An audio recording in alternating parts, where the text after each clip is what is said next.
Liberty Tamil நேயர்களுக்கு வணக்கம். இனி திமுக நிச்சயமாக தமிழ்நாட்டில் ஆட்சி செய்ய முடியாது என்று தமிழக பாஜக தலைவர் நயினா நாகேந்திரன் அவர்கள் சொல்லியிருக்காங்க. இதை பத்தி மக்கள் என்ன நினைக்கிறாங்கன்றதை கேட்டு தெரிஞ்சுக்கலாம் வாங்க. அவங்க எப்படி சொல்ல முடியும்? அப்போ ஓட்டு போடுற எல்லா இடத்துலையும் அவங்களே பேசி முடிச்சிட்டாங்க போல இருக்கு. அப்படிதான் தோணுது. அப்புறம் நம்ம எதுக்கு வேஸ்ட்டாக ஓட்டு போடணும், எதுக்கு எலெக்ஷன் வைக்கணும்? அதனால் மேலிடத்தில் அவங்க எல்லாம் பேசி மலராதது மலரும் அப்படின்ற ஒரு கனவுல இருக்கிறாங்க போல இருக்கு. இல்லைங்க, அந்த மாதிரிலாம் யாரும் எடுக்கலையே. முடிவு எடுக்கக்கூடிய அளவுக்கு இங்கே எதுவுமே நடக்கலைல்ல. இப்போ ஓரளவு கரெக்டாக ஓடிக்கிட்டு இருக்குது. தான் இனி 2026 அமோகமான ஒரு வெற்றி பெறப்போகுது. அவங்க எவ்வளோ தூரம் ஆட்சி அமைக்க முடியாது திமுக அப்படின்னு சொல்கிறாங்களோ, அவங்க எல்லாம் சொல்ல திமுகவுக்கு வளர்ச்சி தான் அதிகமான ஒரு வளர்ச்சின்னு நம்ம நம்புகிறோம். மக்கள் விரும்புகிற ஒரு ஆட்சி தான் திமுக. நயினா நாகேந்திரன் விரும்புகிறதோ, எல் முருகன் விரும்புகிறதோ, இல்லை நம்ம அண்ணாமலை விரும்புகிறதோ, பாஜக ஒன்றிய அரசு விரும்புகிறதோ அதே மாதிரி ஒரு ஆட்சி கிடையாது. இது தமிழ்நாடு, இது செல்வாக்கு படித்த நாடு, திராவிட மாடலு.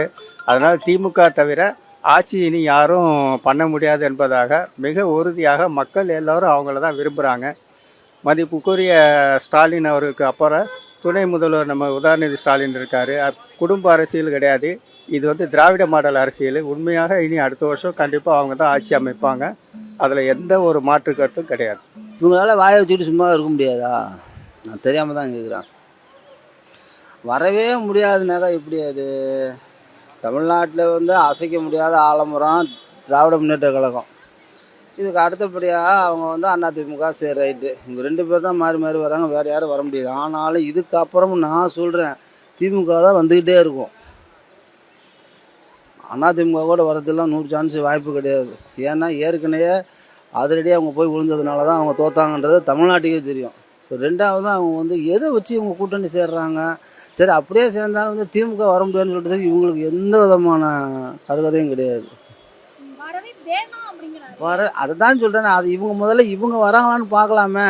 2 சீட்டு கிடைக்குதான்னு பார்ப்போம். முதல்ல அவங்க திமுக வர வேணான்னு அவங்க சொல்கிறாங்க. 2 சீட்டு இவங்களால் வர முடியுமா? முதல்ல அதை பார்க்கலாம். 2 சீட்டு கூட கிடைக்காது. அது வாய் சும்மா இருக்காது.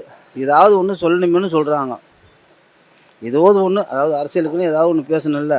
இப்போ புதுசாக கட்சி ஆரம்பிக்கிறோம், நாங்கள் இப்படி பண்ணுறோம், அப்படி பண்ணுறோன்னு அவங்கள பற்றி பெருமையாக பேச மாட்டாங்க. இருக்கிற கட்சியை குறை சொல்லுவாங்க.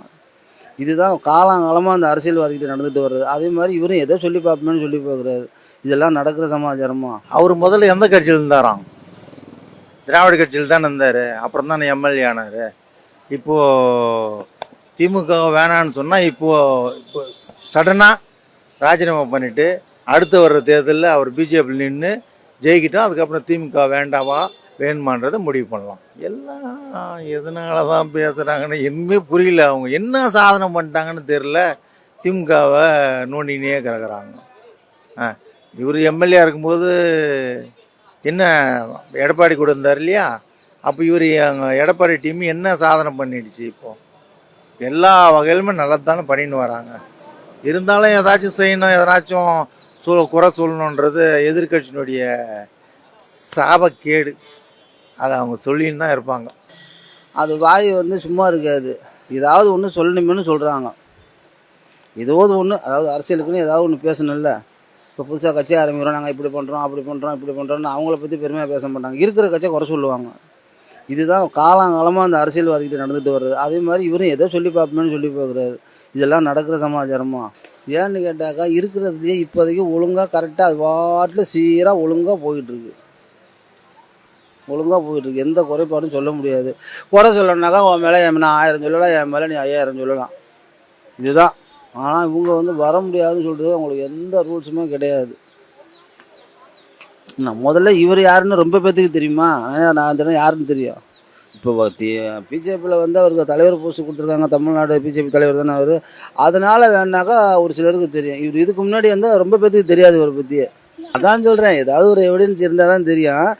இப்போ இவர் திமுக வரவே முடியாது, வரக்கூடாதுன்றதுக்கு உங்களுக்கு எந்த அருகதையும் கிடையாது, யோக்கியதையும் கிடையாது. உங்களால் சொல்லவே கூடாது. வாய் திறந்து கம்முன்னு வாயை மூடிட்டு முதல்ல ஜெயிக்க முடியுமான்னு தான் பார்க்கணும் அவங்களால. கேள்வி கேட்குறீங்க. இந்த பாண்டி பஜாரில் இன்றைக்கி ஒரு 10,000 பேர் இன்றைக்கி பிளாட்ஃபார்மில் பிழைக்கிறாங்கன்னா அது திமுக ஆட்சியில் தான் பிழைக்க முடியும். ரகுநாதர் ஸ்ட்ரீட்டில் பார்த்தீங்கன்னா ஒரு 2000 குடும்பம் இன்றைக்கி பிழைக்குதுன்னா அது திமுக ஆட்சியில் தான் முடியும். மற்ற ஆட்சியில் வந்து பொழைக்க முடியாது. காவல்துறையுடைய அராஜகம் ஜாஸ்தி இருக்கும்.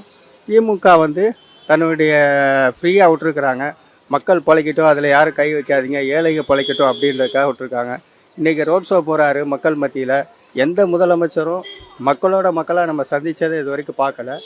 அது திமுகவுடைய மதிப்புக்குரிய முத்துவேல் கருணாநிதி ஸ்டாலின் அவர்கள் இன்றைக்கி மக்களோட மக்களாக தான் எல்லா இதுலேயும் சென்றுக்கிட்டு இருக்காரு. மீட்டிங்கில் கூட பார்த்தா கூட அவர் மக்களோட முன்னாடி தான் இருக்கிறாரு. அதனால் மக்கள் அவரை தவிர வேறு யாரையும் விரும்புறது இல்லை.